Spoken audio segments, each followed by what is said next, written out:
I sacrificed everything. I really did. In order to go on my journey, in order to find out who I was, I really had to just strip everything down from my life to friends that weren't getting me nowhere, to family members that didn't really support my vision. Not that I really told them my vision, but if I were to tell them, I know that I would not get any support out of it because the journey that I went down, it's just something that's completely out of this world. And it's something that I didn't really plan on doing, but it's something that developed over time. And I said, you know what, maybe I could, in order for me going through this journey, maybe I can actually help somebody who might be dealing with issues of trying to really put themselves out there, not really high in confidence. So the journey that I actually took was,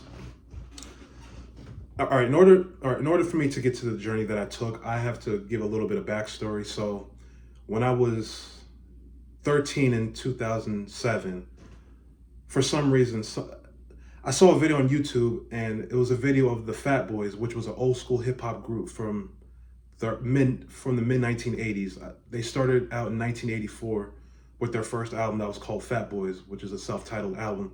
And I remember this album was very important to me because even in high school, there was a member in the group called the Human Beatbox, right? And he would used to beatbox like like he would make all these strange noises, like you know how beatboxers used to how beatboxing is not really a thing nowadays, but back in the day it was a huge, and it's just making beats with your mouth, and he would make the weirdest noises. Like one of his signature beatbox techniques was like sound like a monkey or something like that.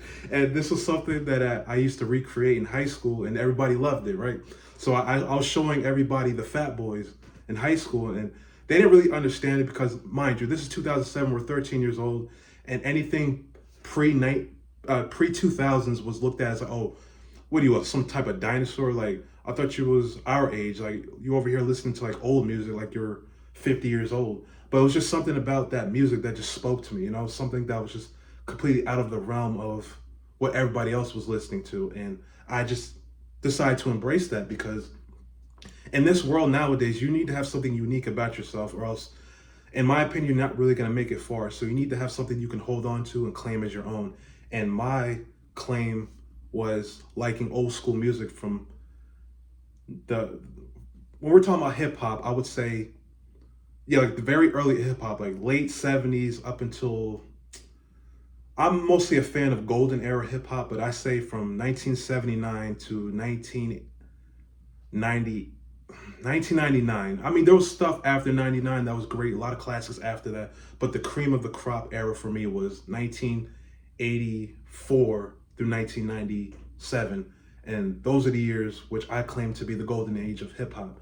And so you have to keep in mind, nobody around me was listening to that. Everybody was looking at me like I was like some type of alien. And I say, you know what? Maybe I am an alien, and at least I have something over y'all. At least I have something that I could share passionately. So, which leads into the journey that I took from the age of 19 all the way up until 29. So, I'm going to give a disclaimer right now. Please do not attempt anything that I'm about to share in this video. I'm not going to explain all of it because I'm actually writing a book on the journey that I took, which was like a warrior's tale. I'm not even joking. This story is probably going to gain me a lot of recognition, probably for better or for worse, because there was a few things that I'm not too proud of, that now that I look back on it, now that I'm 30 years old, there was a few things in my journey where I'm like, damn, I can't believe I did that. But I'm gonna put everything that happened to me in the story because I don't want to leave anything out, because the stuff that I might leave out might help somebody trying to figure out who they are on the inside, and they have to go through that very spiritually taxing process to pull out what they are actually made of. So, like I said, do not attempt anything that I'm about to share in this video, because I just don't want anybody possibly developing the same problems that I've developed over the years of doing this. It's I would say that the stuff that I've done is probably on, and please forgive me if I sound like I'm an elitist or if I'm somebody who's like who thinks too highly of themselves, but this is what it actually is. I think I am actually on the level of a warrior like Miyamoto Musashi, um, possibly Genghis Khan. I'm not saying all right, let me put a pause right there. I'm not saying that I was out there conquering countries, conquering different villages and all that stuff. That's not what I'm saying. I'm saying the mentality that I had was probably on the level of a Genghis Khan or a Miyamoto Musashi or any other historical figure that was quote unquote a badass. You know what I'm saying? So what I've done was, oh my gosh, starting in 2013, I had this. Okay, I didn't. It wasn't really an idea at first, but it just started out as me driving around in my neighborhood of Burlington City, New Jersey, right? And I was just blasting my favorite music out to the whole entire neighborhood. I would make circles. I would do this probably for about an hour and a half each day. I'm just out there driving, blasting my favorite music to the neighborhood, right? And mind you, Burlington City, New Jersey, the areas that I've done this in, half of it was like, okay, Burlington City is a historical city, right? I think it was founded sometime in the 1600s by pilgrims or something like that. It's a very historical city. It's been around for hundreds of years. It looks very colonial, right?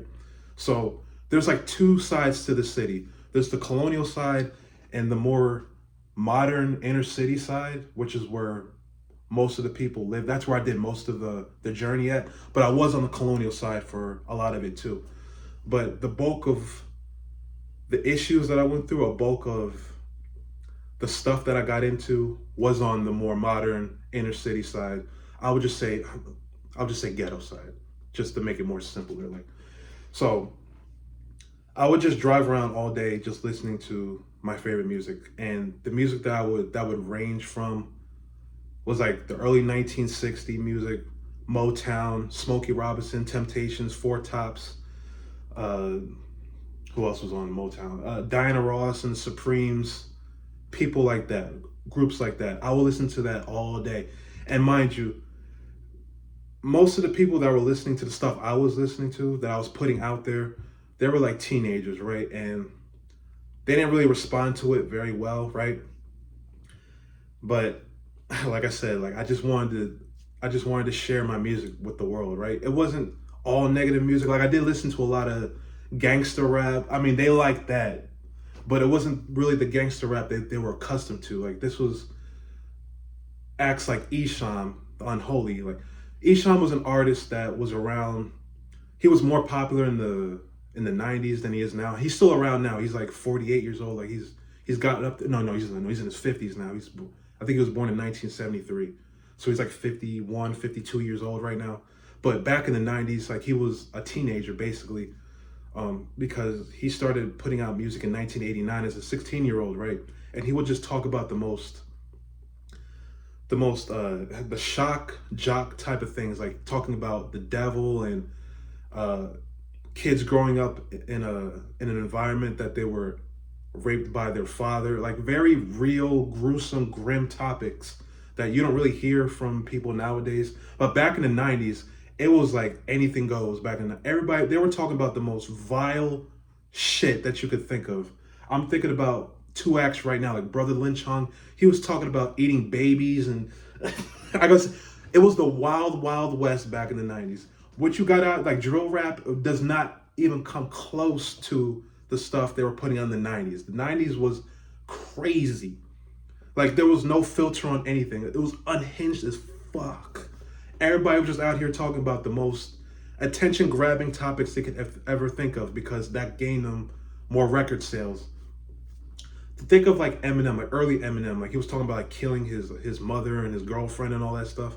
Yeah, that's cool. But what I was listening to, it would make you be like, yo, I can't believe people made stuff like this and put it out there for people to consume.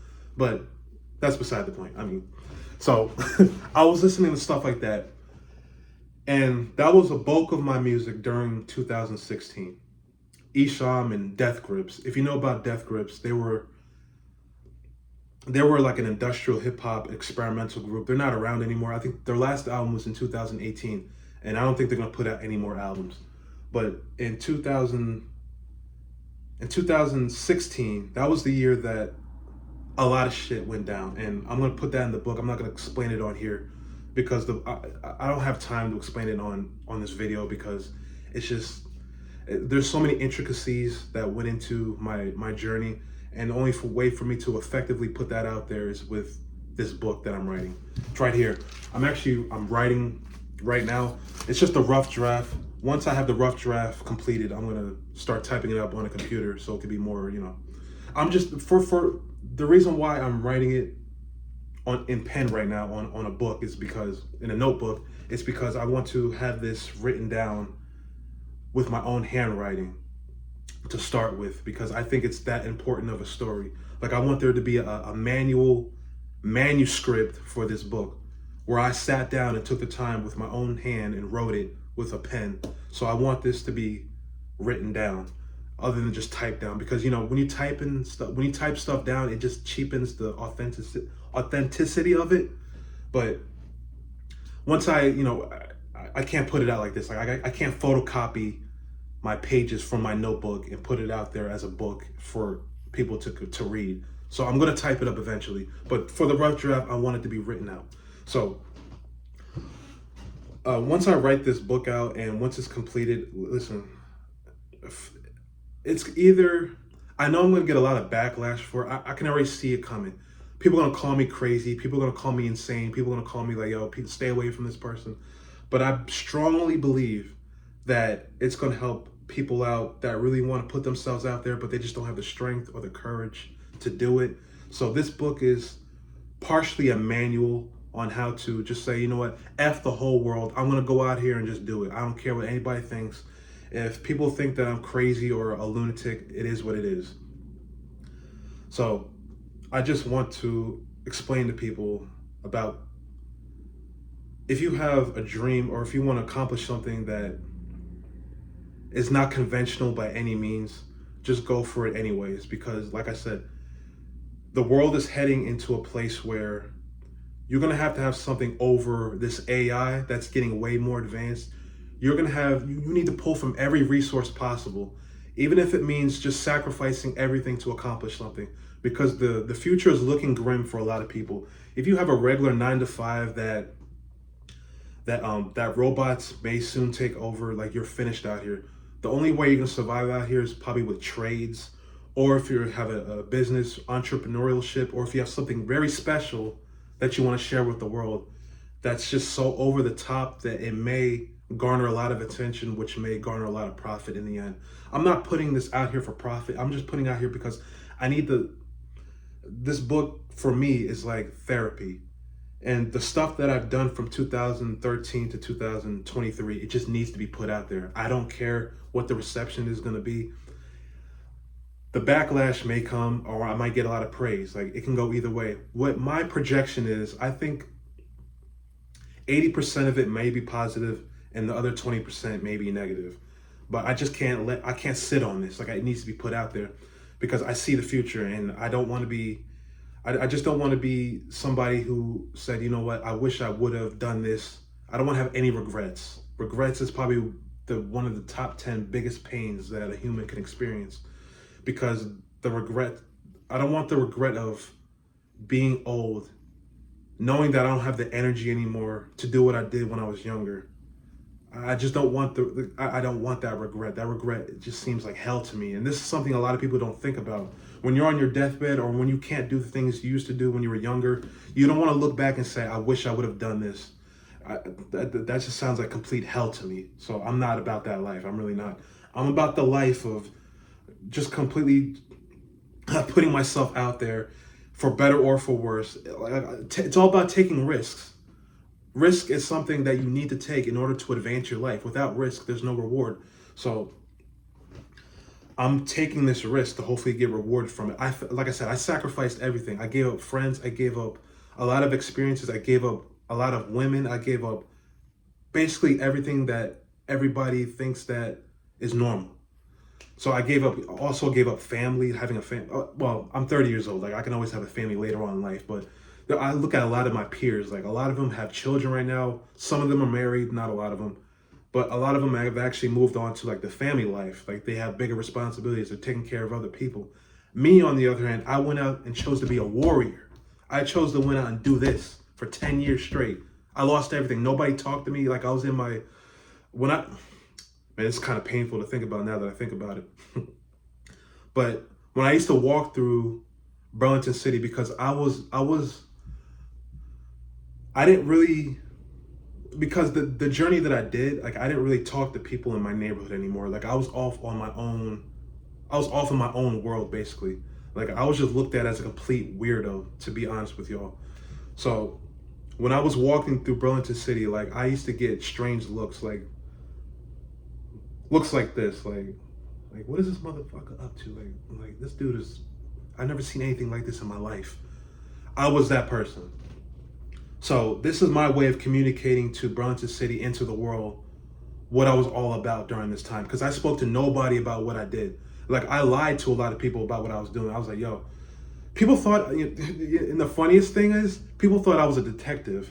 I remember because in my story, I go into this a lot more deeper, but one of the people in the neighborhood I went to school with, he said that people thought that I was a detective, like going around like surveying the area and whatever, which was completely false. That's not what I was doing. I was just doing something completely out of the ordinary, never done before. It was completely unique and original.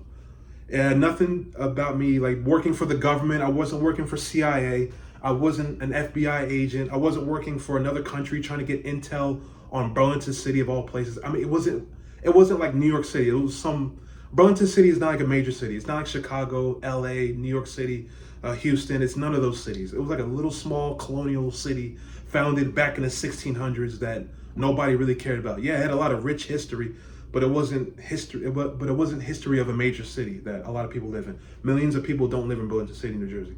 But yeah, so I was just looked at as this person as like I was a secret agent of some sort, which was I'm laughing at it now because I was like, no, that was not what it was. That was not who I was. I was just a person who said fuck it, and I went out and did it. So if you're gonna go down a path that is very original, just know that you're not gonna be looked at as the same. People are gonna like stand off from you, but you're gonna have to have the mental fortitude and the strength within your soul to continue. And you're gonna find out who you are on the inside. You're gonna find out, oh hell yeah, you're gonna find out who you are.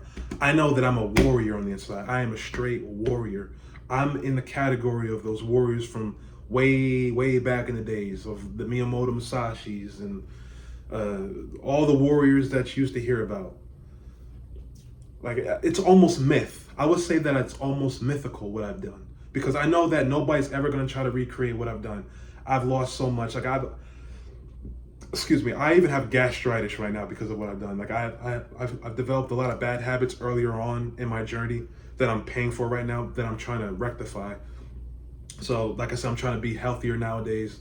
In my book, I go into detail of what I did. I'm not going to explain it here because it's just, I don't have the time to. So just know that the path of greatness, the path of being original, it's going to cost you. But it's better than being left behind in this world that's advancing very fast because like I said, you need to have leverage now. Leverage matters. So start that YouTube, start anything you can. Write a book about anything. Just do something. You need to have something that's gonna solidify your position on Earth. So just go out and do it. I know it's gonna suck. It's gonna hurt. It's gonna be like, yo, like this is not who I am. But like who you are is just not enough nowadays. You need to create somebody who's special, who can't be effed with anyone. Who nobody can mess with. Nobody can talk to you about nothing because you've been down the pain path. You've been down the path of darkness, and you came out on the other side just fine, or mostly fine, I would say, because I do have some issues to iron out within myself. I'm not saying therapy will help, but I do have to rectify a few things about myself in order to put myself back in a equilibrium of being a more normal person. I don't want to be completely normal because being normal is just like being like everybody else, and I'm not trying to be like everybody else. So because being everybody else gets you left behind. So whatever leverage you can create for yourself, you need to do it. Whatever talent you have, if you have a speaking ability, speak about anything. Like I said, somebody's gonna come and eventually like it. So you need to have something out here that's just gonna get you ahead. And what I have right here, it's going to be something very special. And I really hope people stay tuned and actually listen to and read my book, because it is something special. And I'm like halfway through it right now. I plan to make it like 150 pages. Nothing too crazy. It's not gonna be like Bible. It's not gonna be like this thick or anything. No, it wasn't. A lot of things happened, but the more and more I did it, it just started to blend in more together. And if I was to write about all that stuff, it would just be like rambling at that point. It's just like somebody who talks, but they're not saying anything. It's just repetition. So I'm just trying to make this more clear and concise for the average reader. So you better get out here and do something. Even if it's like running around, if it's as long as it's not completely killing people, like it's like, oh, we're gonna have to kill this person afterwards. Don't do it. But you need to have something that's completely just insane. And I think this book is going to highlight a lot of it's going to highlight a lot of like, wow, it's a very special book. I hope it goes far. So peace, be one with yourself, go down that path. It's going to help you out in the end. I'm telling you it will. That's the message for today. Thank you for listening.